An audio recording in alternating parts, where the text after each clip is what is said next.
जय हिंद।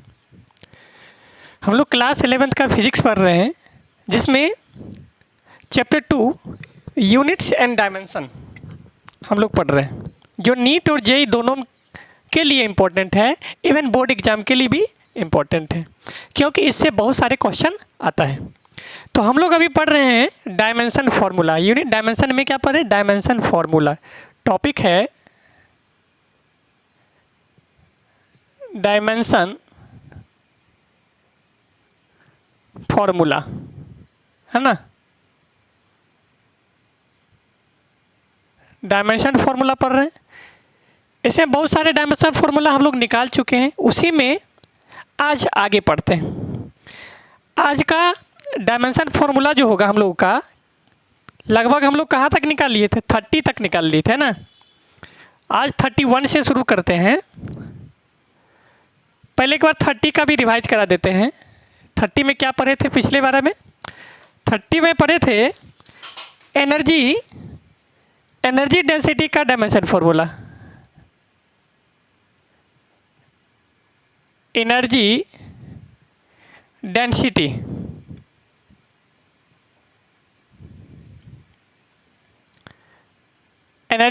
का dimension formula कैसे निकालेंगे? तो इसका होता है energy by volume. Energy by volume, इसका फॉर्मूला होता है एनर्जी अपॉन वॉल्यूम। क्या होता है? Energy upon volume. अब हम लोग जानते हैं एनर्जी का डायमेंशन फार्मूला क्या होता है। तो एनर्जी का डायमेंशन फार्मूला होता है m1l2 स्क्वायर ब्रैकेट के अंदर m1l2 t का पावर -2, है ना। m1l2 t का पावर -2, और वॉल्यूम का हम लोग जानते हैं क्या होता है? L3 होता है। स्क्वायर ब्रैकेट में L3 होता है। जब इसको सॉल्व करेंगे तो ये ऊपर चला जाएगा, ऊपर भेज देंगे। जब इसको सॉल्व करेंगे तो क्या हो जाएगा आंसर? स्क्वायर ब्रैकेट m1, यहाँ पे 2 है और ये 3 है, जब ऊपर जाएगा तो माइनस हो जाएगा। इसका मतलब है L का पावर -1 हो जाएगा, और फिर T का पावर -2। ये हम लोग का निकल गया। एनर्जी डेंसिटी का डायमेंशन फार्मूला निकालने के लिए पहले हम लोग फार्मूला लगाते हैं। एनर्जी डेंसिटी का फार्मूला होता है एनर्जी अपॉन वॉल्यूम। एनर्जी का डायमेंशन फार्मूला m1l2 t का पावर -2, अब वॉल्यूम का L3। जब इसको सॉल्व करेंगे तो m1, और यहाँ 2 है, और ये यहाँ 2 है और यहाँ 3 है, ऊपर जाएगा तो माइनस होगा, तो -1, और t का पावर -2। ये हो गया एनर्जी डेंसिटी का फॉर्मूला। नेक्स्ट देखते हैं। इसी में नेक्स्ट का आज का हम लोगों का क्वेश्चन हो जाएगा रिफ्रैक्टिव इंडेक्स ऑफ मीडियम। क्या हो जाएगा? रिफ्रैक्टिव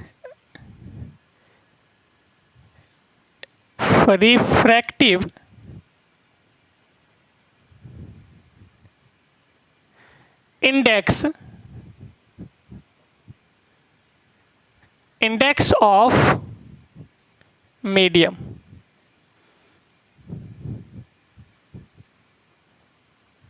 लास्ट में मीडियम लिखे हैं ना, फिर इसलिए कहते हैं refractive index of medium.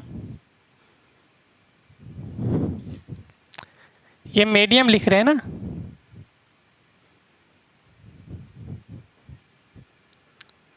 Refractive index of medium का फॉर्मूला होता है स्पीड इन मीडियम। क्या होता है? Speed in medium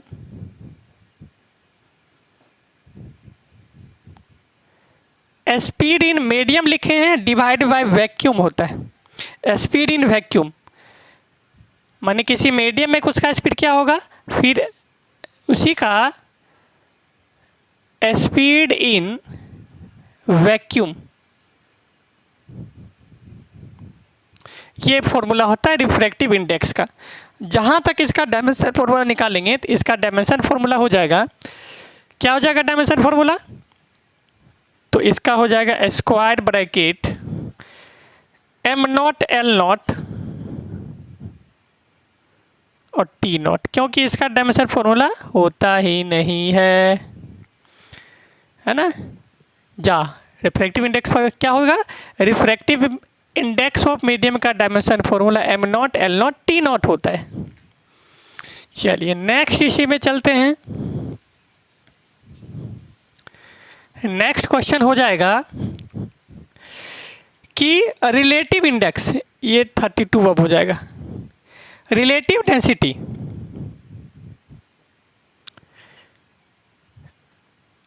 relative density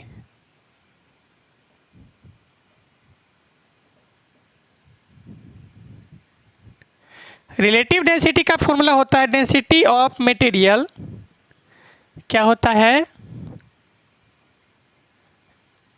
यहाँ से लिख देते हैं, ये इसका फॉर्मूला होता है density of material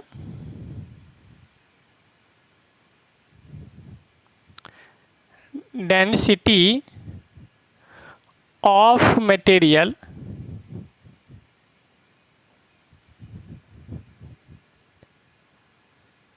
density of material upon density of water, क्या होता है, density of water, density of water,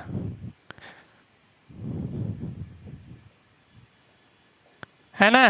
density of, relative density का फॉर्मूला होता है density of material divide by density of water. जब इसका सॉल्व करेंगे तो इसका जब डायमेंशन फॉर्मूला निकालेंगे तो क्या हो जाएगा, इसका हो जाएगा स्क्वायर ब्रैकेट के अंदर m1, है ना, ये क्या हो जाएगा m1 l का पावर -3, ये डेंसिटी ऑफ मटेरियल का होता है डायमेंशन फॉर्मूला। और नीचे में क्या हो जाएगा, डेंसिटी ऑफ वाटर होता है m नॉट,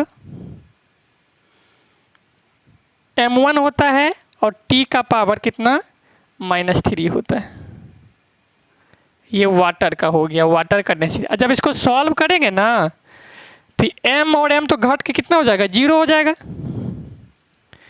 ये 1 है ऊपर जाएगा तो m नॉट हो जाएगा, माने m का पावर 0 हो जाएगा। l 3 है और यहाँ है ये है, तो क्या हो जाएगा, l का पावर -3 और t 3 को यहाँ कुछ नहीं है तो क्या ऊपर जाएगा तो प्लस हो जाएगा, t का पावर 3, m नॉट l का पावर -3 हो जाएगा। अरे नहीं, ये तो गलत हो गया, ये तो गलत हो गया ना, ये l m नॉट m का पावर 1 और l का पावर ये भी 3 होता है ना। m1 l का पावर -3 m1 फिर t का पावर, अब ये पूरा कट जाएगा, या फिर इसको ऊपर ले जाएंगे तो क्या हो जाएगा, काटेंगे नहीं, काट भी सकते हैं नहीं भी काट सकते, इसको ले जाएंगे तो ऊपर क्या हो जाएगा, m का पावर 0, वैसे नहीं काटिए तो अच्छा रहेगा। यहाँ l का पावर कितना है -3 और यहाँ पर भी -3, ये ऊपर जाएगा तो घट जाएगा, m का पावर 0, l का पावर भी 0 और t तो है ये है, t का पावर भी 0 हो जाएगा, m not l not t का पावर 0 हो जाएगा, सेम टू सेम वैसा वाला हो जाएगा। मतलब इसका भी डेंसिटी फॉर्मूला डायमेंशन फॉर्मूला नहीं होता है। चलिए नेक्स्ट देखते हैं। नेक्स्ट में 33 क्वेश्चन देखो क्या होता है, इसकी मिटता नहीं है अच्छा से। 33 में है, 33 क्वेश्चन नंबर में है स्प्रिंग कांस्टेंट, क्या है,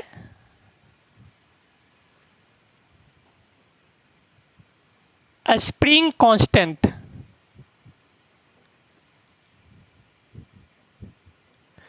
स्प्रिंग कांस्टेंट का फॉर्मूला होता है फोर्स अपॉन में एक्स। एक्स जहाँ पर क्या होता है तो लेंथ हम लोग जानते हैं। अब यहाँ पे फोर्स का डायमेंशन फॉर्मूला लगा दीजिए। यहाँ पे क्या होता है फोर्स का डायमेंशन फॉर्मूला, फोर्स का डायमेंशन फॉर्मूला होता है स्क्वायर ब्रैकेट m1 L1 और t का पावर -2, है ना। m1 L1 t का पावर -2 और x जो है लेंथ के लिए क्या यूज करेंगे, स्क्वायर ब्रैकेट l। जब इसको सॉल्व करेंगे तो क्या आ जाएगा, m1 तो होगा ही, और ये l यहाँ पे 1 है, ऊपर जाएगा तो क्या हो जाएगा, l का पावर 0 हो जाएगा, माने घट जाएगा। यहाँ 1 है तो क्या हो जाएगा, l का पावर यहाँ पे 0 हो जाएगा, मतलब l नॉट हो जाएगा, और t का पावर कितना हो जाएगा, -2 हो जाएगा। यही आंसर हो जाएगा हम लोगों का। स्प्रिंग कांस्टेंट का फॉर्मूला होता है फोर्स अपॉन लेंथ, मतलब x होता है फोर्स का dimension formula m1 L1 t का पावर -2, और x जो है इसके लिए l लिखते हैं। तो इसको सॉल्व करेंगे तो m1 ये दोनों घट जाएगा, ये ऊपर जाएगा तो माइनस, तो l का पावर यहाँ पे 0, t का पावर -2 है ना। ये निकल गया स्प्रिंग कांस्टेंट का फॉर्मूला, स्प्रिंग कांस्टेंट का डायमेंशन फॉर्मूला निकल गया ये। नेक्स्ट देखते हैं, नेक्स्ट हम लोग का है चार्ज। क्या है, चार्ज का देखते हैं।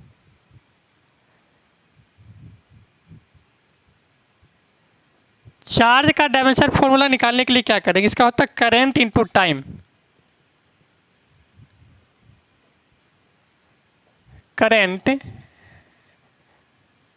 इनटू टाइम होता है। तो करंट का डायमेंशन फॉर्मूला हम लोग जानते हैं, इसके लिए क्या आते हैं, एम्पियर यूज करेंगे, ए होगा, और इसके लिए क्या यूज करते हैं, टाइम के लिए तो टी यूज करेंगे, है ना। जब इसको सॉल्व करेंगे तो क्या निकल जाएगा, स्क्वायर ब्रैकेट के अंदर एक साथ कर देंगे, ए कितना हो गया, ए का पावर 1 और टी का पावर 1, यही है इसका आंसर हो गया, क्योंकि एगो ए है एम्पियर, एगो टाइम है। फिर है वोल्टेज। अब इसी में अगला निकाला जाए वोल्टेज का, जिसको पोटेंशियल भी बोलते हैं। वोल्टेज या इसी को बोलते हैं क्या, पोटेंशियल।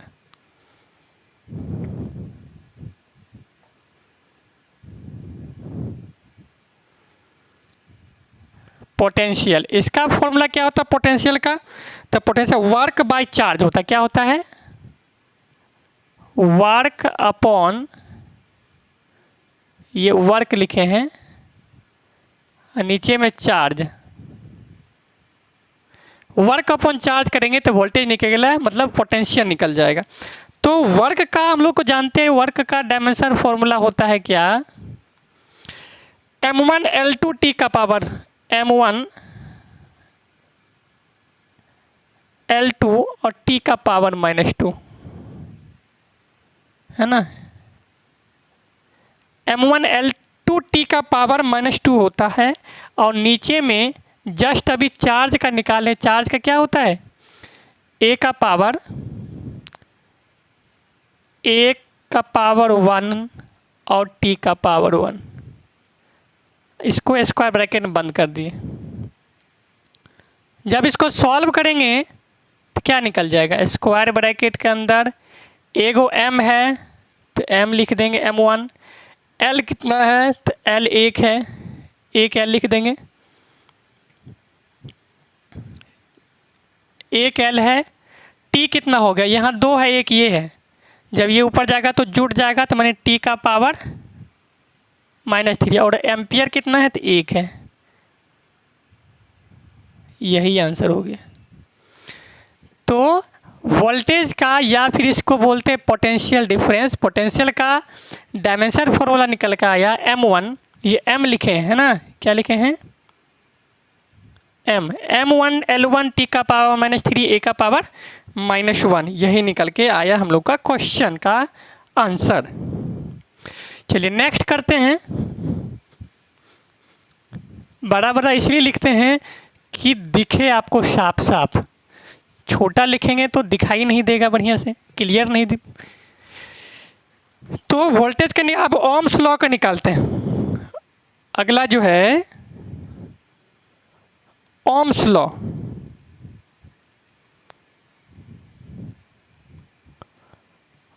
ओम्स लॉ, या फिर इसी को क्या, ओम्स लॉ का फॉर्मूला क्या होता है, इसी को हम लोग क्या रेसिस्टेंस भी बोलते हैं, इसी को क्या बोलते हैं, रेसिस्टेंस।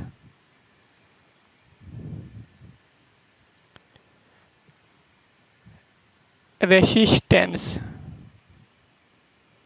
है ना, ये दोनों एक ही होता है, ये और ये दोनों एक ही है ना, ये दोनों एक ही है। ये और लिख दिए हैं। इसका फॉर्मूला क्या होता है? इसका फॉर्मूला होता है V इक्वल टू, इसका होता है V equal to I R. क्या होता है? I R, potential difference into current into R लिखे। आर मने हो गया रेसिस्टेंस। चूँकि इसको बोल सकते हैं, क्या लिख सकते हैं? पोटेंशियल डिफरेंस, या लिख सकते हैं V मतलब potential difference,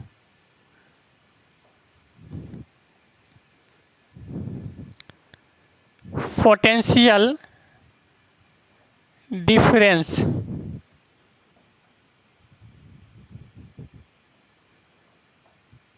potential difference divide by current हो जाएगा। ये करंट को इधर भेज देंगे, डिवाइड बाय क्या हो जाएगा? करंट। कहने का मतलब इसको शॉर्ट में लिखेंगे तो V बराबर क्या हो जाएगा? ये V जो है हम लोगों को पोटेंशियल मतलब R निकालना है। V बराबर होता है I अपॉन R। क्या होता है? R। हमको R निकालना है तो R बराबर क्या हो जाएगा? V अपॉन I हो जाएगा। अब इसका फॉर्मूला अगर लिखाएंगे, डायमेंशन फॉर्मूला अगर देखेंगे तो इसका डायमेंशन फॉर्मूला होता है ना, इसका जो हम लोग अभी जस्ट निकाले हैं पहले, पोटेंशियल डिफरेंस का m1 L का पावर 2 T का पावर -3 और एम्पियर भी हो जाएगा, एम्पियर हो जाएगा यहाँ पे -2। यही इसका आंसर हो गया। ओम्स लॉ या फिर इसको रेसिस्टेंस ही बोलते हैं। इसका फॉर्मूला होता है V equal to I R, मतलब पोटेंशियल डिफरेंस बटे करंट। इसको इधर जब भेज देंगे, कहने का मतलब अगर V बराबर आई आर है तो R निकालने के लिए इसको इधर भेजेंगे तो क्या हो जाएगा? V upon R। इसका जब फॉर्मूला निकालेंगे डायमेंशन फॉर्मूला तो निकलेगा m1 L का पावर 2 T का पावर -3 A का पावर -2। इसका डायमेंशन फॉर्मूला निकल गया। अब नेक्स्ट अगर हम लोग देखें, कुछ इम्पॉर्टेंट चीज़ है जो कि हम लोग देखते हैं, बहुत इम्पॉर्टेंट चीज़ है।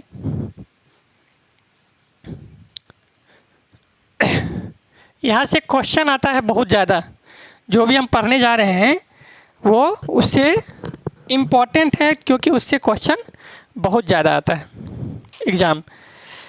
जैसे नेक्स्ट है हम लोगों का ग्रेविटेशनल कांस्टेंट, है ना। क्या होता है? Gravitational constant. ग्रेविटेशनल कांस्टेंट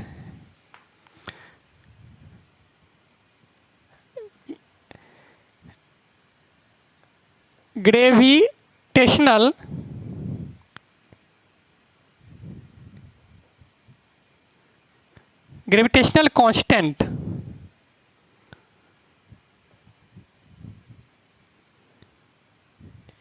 जिसको ग्रेविटेशनल कांस्टेंट मतलब क्या, इसको G बोलते हैं। क्या बोलते हैं? ब्रैकेट में लिख देते हैं G, है ना। इसको क्या बोलते हैं? G, कैपिटल G से इसको इंडिकेट करते हैं, ठीक है।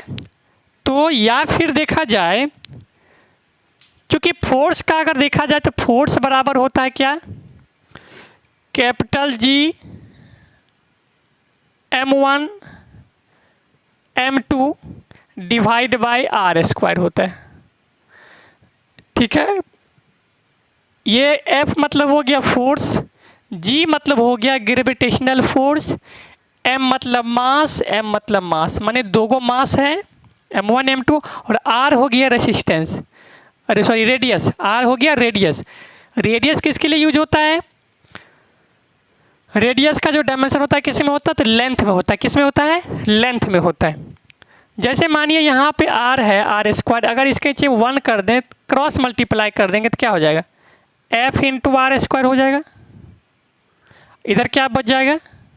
G gravity into m1 m2, है ना। अब हमको निकालना क्या है? क्योंकि G निकालना है तो इसको इधर भेज सकते हैं।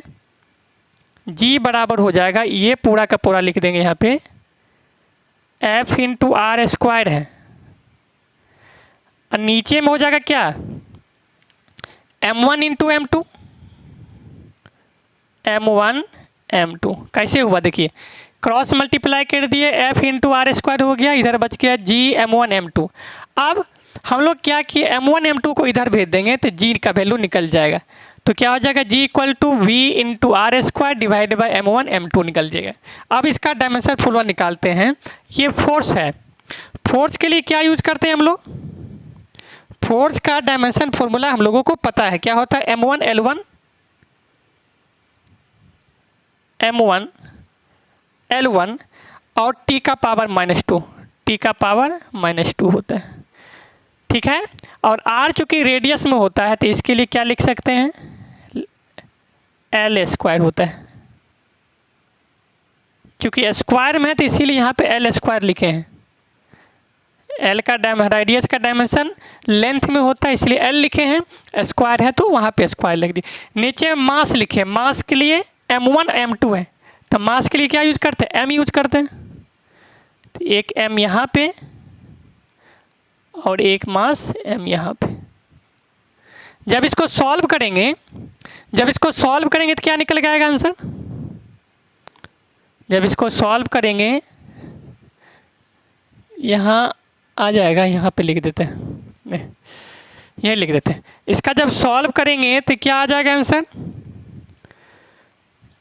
मतलब g बराबर ग्रेविटेशनल कांस्टेंट बराबर फॉर्मूला निकल कर आ जाएगा, m1 यहाँ पर है और 2 गो यहाँ पर है, ऊपर जाएगा तो ये m1 m2 कितना हो गया, 2 गो मास हो गया, ऊपर में 1 है, घट के कितना हो जाएगा, m का पावर -1 हो जाएगा।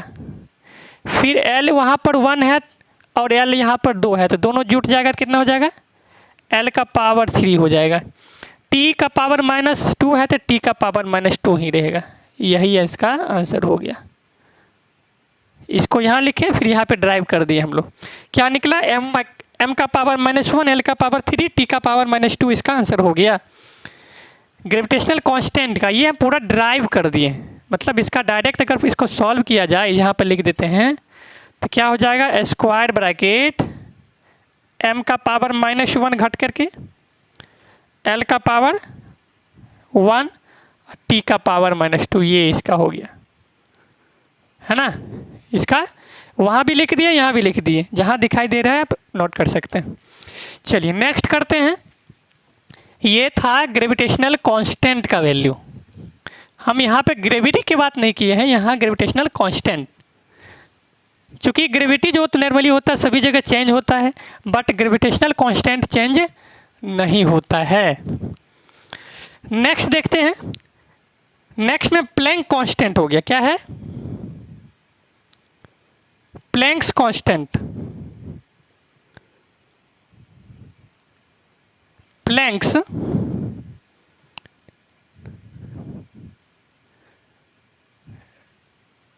प्लैंक्स कांस्टेंट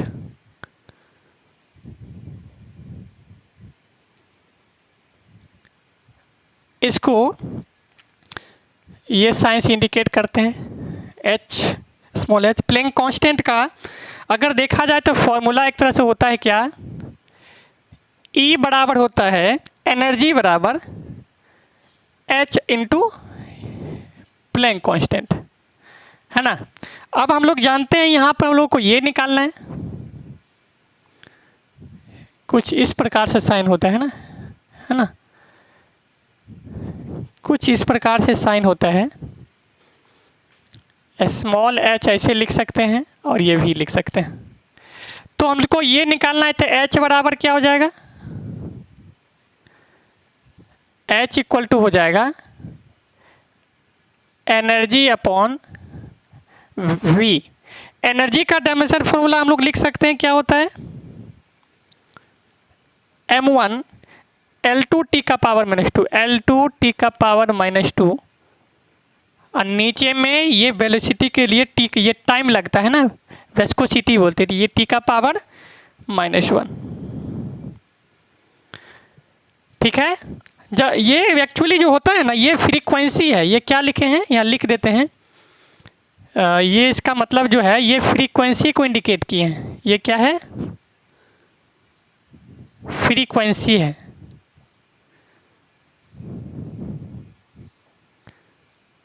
ये फ्रीक्वेंसी को लिखे हैं ना, फ्रीक्वेंसी का होता है डायमेंशन फॉर्मूला टी का पावर -1।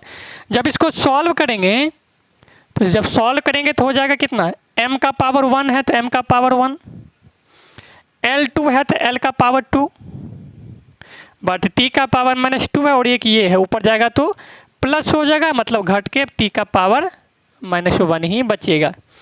तो प्लैंक्स कांस्टेंट का जो डायमेंशन फॉर्मूला निकला m1 L का पावर t m1 L का पावर 2 t का पावर -1 इसका फॉर्मूला निकला। ये था प्लैंक्स कांस्टेंट का,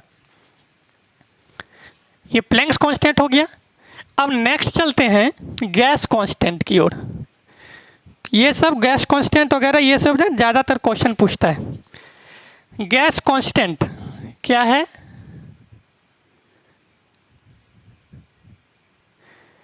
गैस कांस्टेंट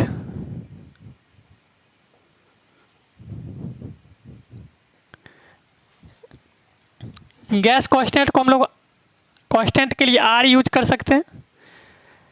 इसका जो फॉर्मूला होता है PV प्रेशर इनटू वॉल्यूम बराबर NRT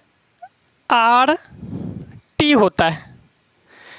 P for pressure, V for volume और N मतलब हो गया नंबर ऑफ मोल्स, N मतलब नंबर ऑफ मोल, R मतलब हो गया गैस कांस्टेंट और T मतलब टेम्परेचर हो गया। हमको R निकालना है तो R बराबर क्या हो जाएगा, ये P pressure velocity divide by number of mole और टेम्परेचर। तो प्रेशर के लिए क्या होता है डायमेंशन फॉर्मूला, तो प्रेशर के लिए होता है M1 L1 है ना, L1 T का पावर -2 ये होता है। अब फिर वेलोसिटी के लिए, यहाँ पे वेलोसिटी के लिए क्या हो जाएगा, वेलोसिटी के लिए रखते हैं हम लोग लेंथ रखते हैं ना LQ है ना, क्या होता है L को Q नहीं होगा, या स्क्वायर होगा। अब फिर नीचे में डिवाइड करेंगे नंबर ऑफ मोल के लिए हम लोग मोल लिखते हैं या फिर इसका यूज नहीं होता है। मोल के लिए मोल लिख सकते हैं, नहीं भी लिख सकते हैं क्योंकि इसका, और टाइम के लिए क्या होता है T। मोल के लिए यूज भी कर सकते हैं, नहीं भी यूज कर सकते हैं। जब इसको सॉल्व करेंगे तो हम लोग को क्या निकलेगा, M1 L कितना है तो L 1 है, L का पावर -1 है, टाइम कितना L नहीं 2 है, एक यहाँ पर है एक वहाँ पर, तो -1 ही बचेगा। सही है, ठीक है ना। L जो कितना हो जाएगा, L एक्चुअली यहाँ पे 2 था तो सही है ना। M1 L2 T का पावर -2, M1 L का पावर ये 2 हो जाएगा ना। एक्चुअली जो है यहाँ पे कुछ गलत हो रहा है, M1 L का पावर 2 और यहाँ टेम्परेचर के लिए ना क्या लिखें, टेम्परेचर के लिए केल्विन होगा, ये टेम्परेचर के लिए क्या होगा, केल्विन होगा, K होगा यहाँ पे, सॉरी ये K हो जाएगा। और यहाँ पर जो है ये L2 हो जाएगा, क्या हो जाएगा L2 हो जाएगा, नहीं L1 होगा, ठीक है L1 सही है। M1 हो जाएगा, L का पावर 2 हो जाएगा यहाँ पे, L का पावर 2 नहीं, एक यहाँ पर है, एक तो -1 होगा। फिर जो है T का पावर कितना, T का पावर -2 और टेम्परेचर के लिए K का पावर -1 ये हो जाएगा। कैसे हो जाएगा, तो मोल का कोई वैल्यू लिख भी सकते हैं, नहीं भी लिख सकते हैं, ठीक है। मोल का वैल्यू लिख भी सकते हैं, नहीं भी लिख सकते हैं। L का पावर -1 नहीं, ये जो है ना लेंथ यहाँ पे 3 होगा, अब समझ में गलत हो रहा था, तो ये 3 है तो यहाँ जो बचेगा हम लोगों का L का पावर 2 बच जाएगा, प्लस में नहीं प्लस में बचेगा ना, प्लस में M1 L यहाँ पर 1 है, यहाँ 3 है, घट के बाद जाएगा 2 हो जाएगा, 2 T का पावर 2 है तो -2, केल्विन 1 है ऊपर जाएगा तो ये केल्विन। मोल लिख भी सकते हैं, नहीं भी लिख सकते, तुम्हारा मन है तो लिख भी सकते हैं यहाँ पे घुसा करके, मोल यहाँ पर लिख भी सकते हैं, नहीं तो इसको मिटा ही दो, इसको मिटा ही देते हैं। क्या नंबर ऑफ मोल को नहीं लिखेंगे, इसको मिटा ही देते। चल ये गैस कांस्टेंट का डायमेंशन फॉर्मूला निकल के आया, M1 L का पावर 2 T का पावर -2 और केल्विन टेम्परेचर का पावर -1। नेक्स्ट करते हैं। नेक्स्ट में अगला है स्पेसिफिक हीट। क्या होता है? स्पेसिफिक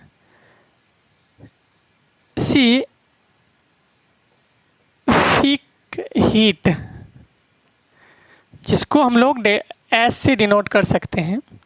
इसका फॉर्मूला होता है थीटा इक्वल टू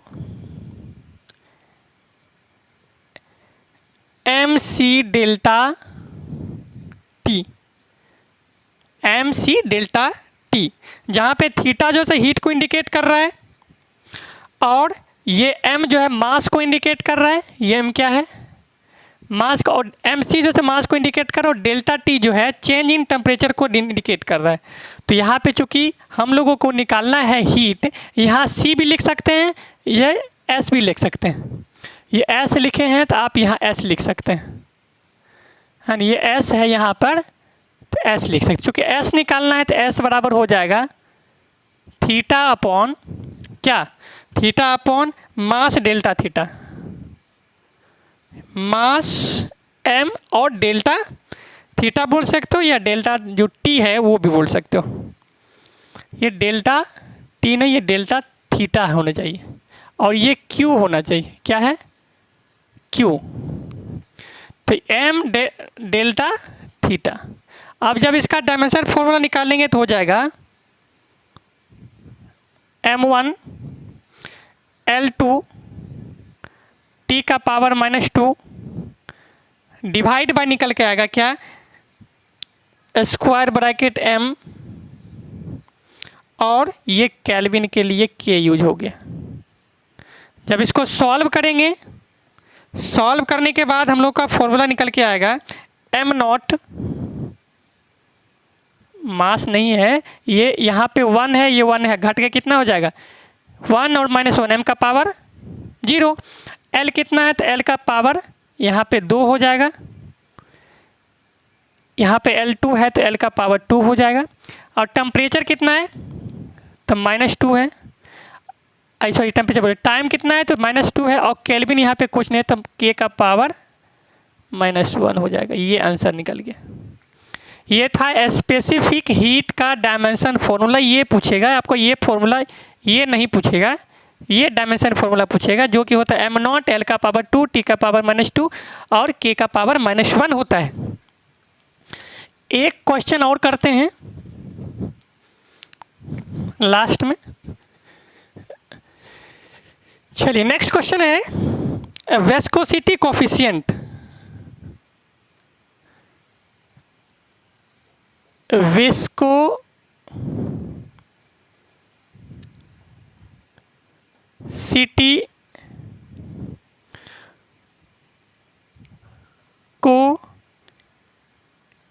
कोएफिशिएंट,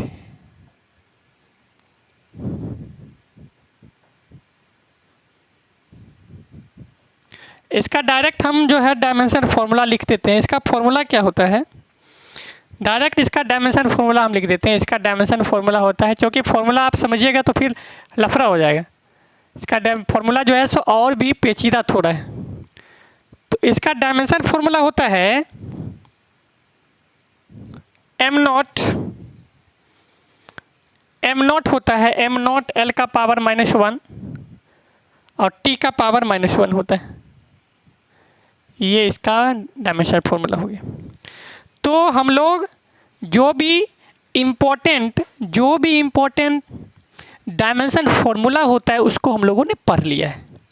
अब नेक्स्ट क्लास में हम लोगों को इसका अप्लीकेशन कैसे करना है एग्ज़ाम में वो सीखना है। तो नेक्स्ट क्लास जो होता है बहुत ही इम्पोर्टेंट होने वाला है, तो उसको और अच्छा से देखिए। मतलब जो भी मोटा मोटी था डायमेंशन फार्मूला हम लोगों ने निकाल लिया है। नेक्स्ट क्लास में इसका हम लोग यूटिलाइज करेंगे क्वेश्चन के अकॉर्डिंग, क्वेश्चन में कैसा रहेगा और उसको कैसे सॉल्व करेंगे वो देखना है। कुछ एप्लीकेशन भी पढ़ेंगे, एप्लीकेशन ऑफ डिटर्मिनेशन एनालिसिस, माने डायमेंशन फार्मूला का अगर क्वेश्चन रहेगा तो उसको एनालिसिस कैसे करेंगे, सॉल्व करेंगे कैसे। आज के लिए इतना ही। जय हिंद, वंदे मातरम।